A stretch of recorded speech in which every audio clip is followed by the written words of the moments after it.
played, but we were able to pull it out at the end once we kind of clamped down and start playing the way we should play.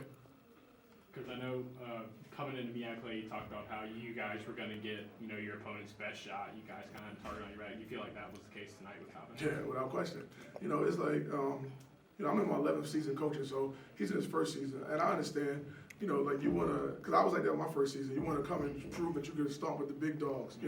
Whether it's against the coach per se or whether against the program. Or both. When I got in the league, it was like Fang Mitchell and Todd Bozeman and those guys like that. So I wanted to come and like show my merit against those guys. And now it's like I guess guys like me and Lavelle and things like that. So I get it. And then of course Coppin wants to come and show what they're worth against us. We have went to 4 straight MEAC championship games, so they want to show this is their measurement stick. And for a long time they was measuring up well. So we just had to separate at the end. I'm happy we won. Coach, it was some questionable calls all game on both sides of the ball. I think I got a lane violation on a free throw. I think there was about a minute left. It was a questionable call right there. But and then you played kind of sloppy today, like you did mention. So how were you able to bring it together with the calls, the sloppiness, and just bring it together for a W? The guys made some plays. These 2 gentlemen here that's in the room, they made some plays. And that's what it is, man. I told them, and they'll tell you, like I said that, and I don't want this to sound crazy, but this is like the last third of the season.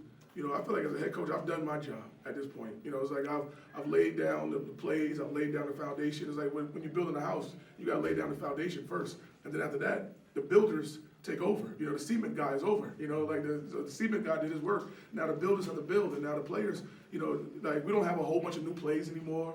It's up to these guys to execute. It's up to these guys to play with a passion to go get a championship. And, it's up to them now. And once again, credit to these guys. They have made some plays today. And, Tyrell played well and Chris Fields played well again against a real opponent, right?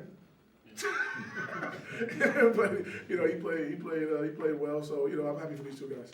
Kind of to that point, Chris, obviously you had 31 the other night against Virginia Lynchburg, but 19 tonight against a D1 team. And just what was it like to go out there, and kind of have that same kind of success against a higher caliber opponent? I feel like it was a great opportunity for me to go and show that I can compete against people at our level too. And I feel like tonight was a great example of that. Well, kind of to that point, obviously you're a vet in the locker room. What is it like to see a younger guy like him go out and kind of get more and more minutes and play in crunch time like this?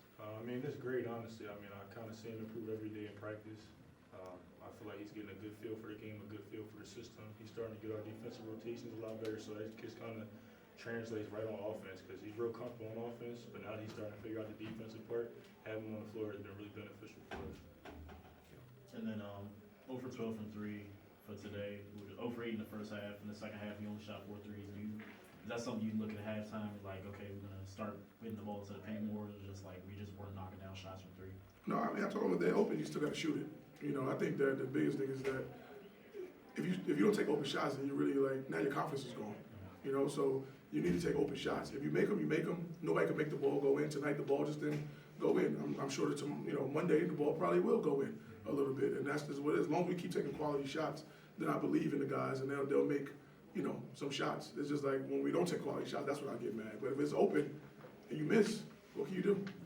And then obviously you have a night where your leading scorer only has 7, and then your supporting cast like you 2 guys kind of comes in and gets double-digit points and kind of leads the way. What is it like, for you guys to be able to take that step up and do that? But then also, what does it say to the depth of this team? Honestly, for me, it just speaks to everybody staying ready. Jamari's a great player. Sometimes, like tonight, maybe the shot just wasn't falling for him.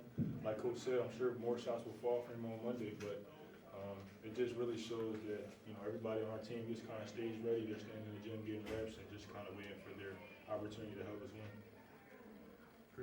Like I say, it shows what we really have on our team from 1 through 14. Everybody can do something, like Coach always said.